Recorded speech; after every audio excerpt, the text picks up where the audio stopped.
And there were emotional scenes at the airport as these flights finally landed after flying through Dushanbe in Tajikistan and Doha in Qatar due to safety concerns over flight routes out of Afghanistan. A day of relief for the 300 Indians who reached the national capital early this morning from Kabul. Many were evacuated on 3 commercial flights, Air India, Indigo and Vistara, via Tajikistan's capital Dushanbe and Qatar's Doha. Chandan Nandi, who is from West Bengal, was working at the Indian embassy in Kabul when the city fell to the Taliban. अचानक काबुल के बाहर जो भी city है, जो भी state है, वो तो कैप्चर कर रहा था, लेकिन हम लोग ये मतलब बिल्कुल हम लोगों को ये अंदाजा था ही नहीं कि 2 घंटे के अंदर काबुल मतलब तालिबान के हाथ में आ जाएंगे। एयरपोर्ट का हालात बहुत बुरा है कि हम लोग एयरपोर्ट जा नहीं पा रहा हूँ, जो मेन प्रॉब्लम था। बहुत फायरिंग हो रहा था, काफी सारे बंदे मारे भी गए। He was rescued from Kabul and taken to the neighboring Tajikistan. From there he took an Air India flight to Delhi. At Delhi airport they waited over 7 hours for their RT-PCR test results before being allowed to leave. But Jafar from Chennai says the relief to be on Indian soil outweighs any frustration. He was working at the Kabul airport and was evacuated with 33 of his colleagues. He is now frantically booking connecting flights for his co-workers. जान हाथ में लेके चले क्योंकि बाहर attack हो रहा है, लोग अंदर आ रहे हैं, वो जो तालिबान जो लेके अंदर आ रहे हैं, हम लोगों को डर रहता है कि वो अंदर घुस गए तो हम लोग मार देंगे. His colleague Kamal can't stop smiling at the prospect of finally seeing his family in Bangalore. What can I say? I get back to them, I loved ones. I love them very much and I am here with them now. Once I land in my motherland, I am feeling very relaxed now. A long and exhausting ordeal is finally over for at least 100 Indians who are stuck in Afghanistan. For some, there is still further to go to be home with loved ones, but in their own words, the relief to be back on home soil is massive. With Pavan Kumar, Meher Pandey for NDTV. And the brother of the former president of Afghanistan, Ashraf Ghani, who fled the country, his brother now says he doesn't explicitly support the Taliban, but there's no choice but to accept them.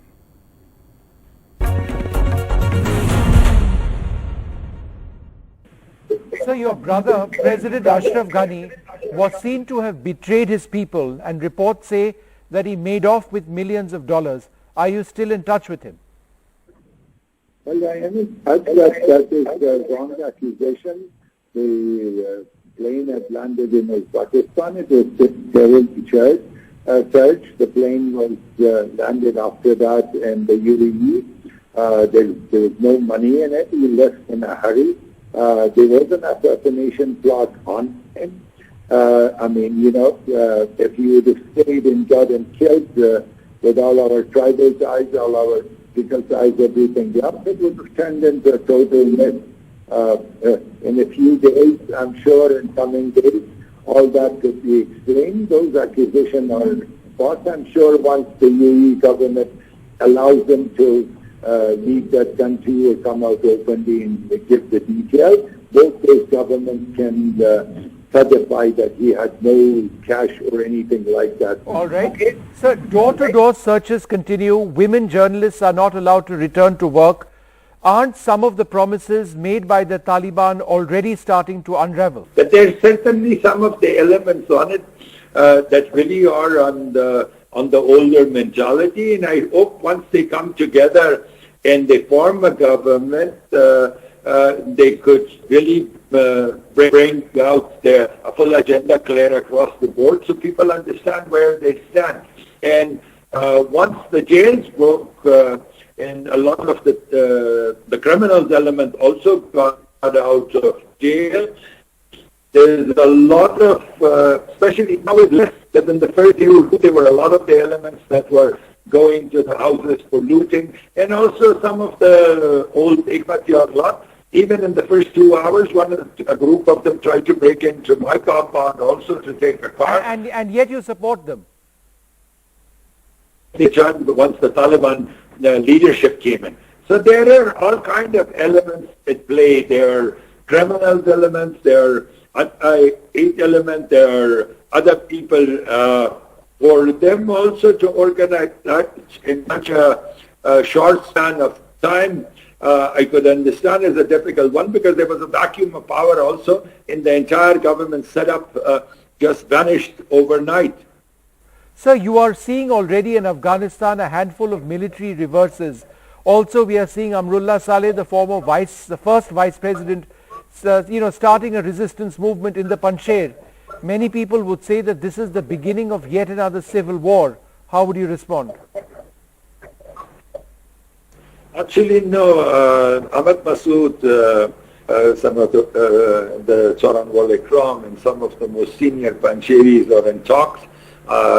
Even some of them have called through me for a peaceful resolution of Panjshir. Amrullah is a loner, he's a total idiot. He's the one that ruined my brother and ruined the country among a few others with his fake theories and lies. He is not somebody that has much of a follower. Sir, do you believe that India should have diplomatic relations with the Taliban? I think it should be seen. I cannot, there is a strong Pakistan influence. I don't doubt or don't deny it. I think once the government forms in, they have no choice but to have a political relationship. And if it was my decision, they should have invite everyone back. Without international relationship and without the regional relationship, no government can function. Sir, how would you respond to those who say that the Taliban, who you are now supporting, are just an extension of the Pakistani ISI? Sir, I have a joke for you. Years ago, I said it in Pakistan. Afghans can be rented. Afghans cannot be bought. Over time, their rent increases to so high that no one can afford it. What happens when America and NATO forces go away from Kabul airport? Will there be a bloodbath? That is the worry. What is your view? No, I don't think so.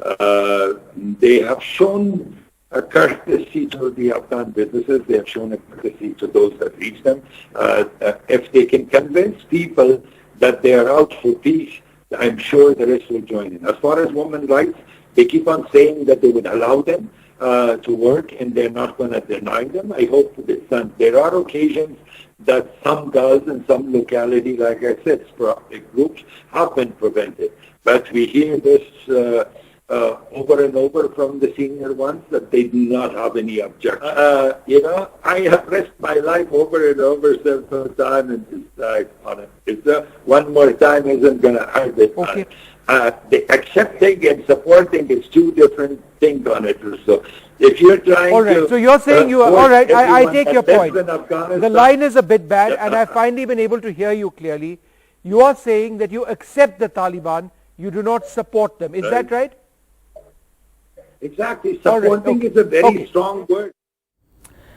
And in news back home, first visuals of the tribute ceremony to former UP Chief Minister Kalyan Singh are rapidly becoming the eye of the storm on social media.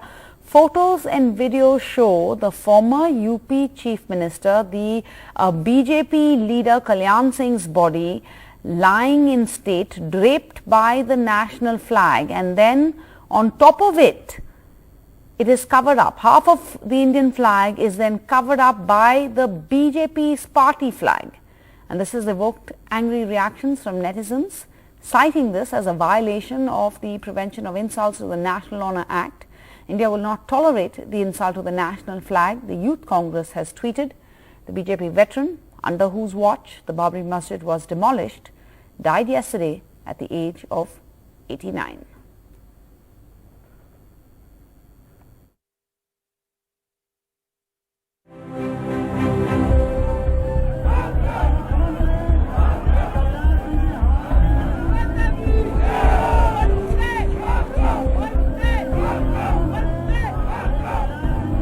An outpouring of grief for former UP Chief Minister Kalyan Singh, who died aged 89 at a Lucknow hospital on Saturday from prolonged illness, led by Prime Minister Modi, who flew down from Delhi to pay his respects.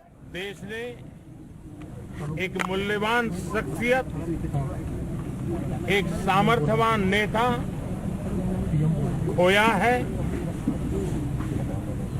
हम उनके भरपाई के लिए उनके आदर्शों, उनको संकल्पों को लेकर के अधिकतम पुरुषार्थ करें और उनके सपनों को पूरा करने में कोई कमी न रखे। मैं भगवान प्रभु श्री राम को उनके चरणों में प्रार्थना करता हूं कि प्रभु राम कल्याण सिंह जी को अपने चरणों में स्थान दे और प्रभु राम उनके परिवार को इस दुख की घड़ी में इस दुख को सहन करने की शक्ति दे।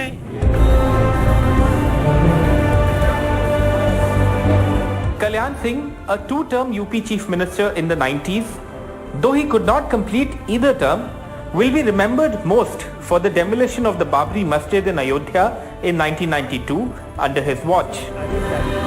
Mr. Singh resigned as Chief Minister immediately following the demolition of the mosque in Ayodhya on the 6th of December, while the centre also dismissed the Uttar Pradesh government the same day. The incident is widely viewed as a milestone in modern India's socio-political history and in the rise of Mr. Singh's party, the BJP. Kalyan Singh, known within the BJP and outside as someone capable of playing both Mandal and Kamandal politics. Mr. Singh was later charged with conspiracy over the incident along with other BJP stalwarts like L.K. Advani and Murli Manohar Joshi before being acquitted last year by a Lucknow court. Months after an order by the Supreme Court paved the way for the construction of the Ram Temple in Ayodhya. In a 2009 interview to NDTV, Mr. Singh had strongly defended his role in the incident, rubbishing the conspiracy charges and calling the demolition of the masjid a spontaneous outpouring of sentiment. ये कहना कि साजिश थी, साजिश बिल्कुल नहीं थी। ये सैकड़ों साल से करोड़ों हिंदुओं की कुचली गई भावना का स्वतः स्फूर्त विस्फोट था, जो 6 दिसंबर 1992 को उस घटनागृह में सामने आ गया है। हमने सुरक्षा के सारे प्रबंध किए थे। ये सच है कि उसके बावजूद भी ढांचा टूट गया। तो इसमें मेरा इतना ही कहना है कि कई बार ऐसे मौके आते हैं कि सुरक्षा के इंतजाम रखे रह जाते हैं और घटना घटित हो जाती है। मैं मजबूत मुख्यमंत्री था, इसमें कोई संदेह नहीं है। एक मैंने कह दिया था, मैंने कहा लाखों कार से वो मौजूद हैं, उन पर गोली नहीं चलेगी, ये मेरा आदेश था। और इसमें अधिकारियों का कोई कसूर नहीं है। अधिकारियों ने तो मेरे आदेश का पालन किया कि गोली नहीं चलेगी। क्यों? कि गोली अगर मैं चलवा देता तो हजारों लोग मारे जाते, स्टैम्पीड में मारे जाते, गोली से मारे जाते। Kalyan Singh was born into a Lodh OBC family, the same community the BJP is now trying to woo by elevating many members from OBC communities to the union cabinet and perhaps also accommodating them in Yogi Adityanath's cabinet reshuffle that is due in the next few days. Born in Western UP's Aligarh district in 1932, Mr. Singh had a remarkable political career. Two-time UP Chief Minister, multiple-term MLA starting 1967 and two-term MP. In his active years, Mr. Singh successfully straddled the politics of both caste identity and Hindutva, contributing to the rise of the BJP in UP in a big manner. Kalyan Singh also had his fallouts with the BJP, leaving in 1999 after a tiff with then Prime Minister Atal Bihari Vajpayee. He returned in 2004, became a Lok Sabha MP, but again left in 2009, unhappy with ticket distribution. Mr. Singh fought the 2009 Lok Sabha polls as an independent candidate and won. All this while, he was known to have been a pragmatic politician, maintaining a healthy friendship with arch rivals like Mulayam Singh Yadav as well. Mr. Singh returned to the BJP again and was made the Rajasthan governor in 2014, a post he served till 2019. Kalyan Singh's body will be cremated by the Ganga on Monday near his Western UP hometown. With Sanket Upadhyay, this is Alok Pandey, NDTV.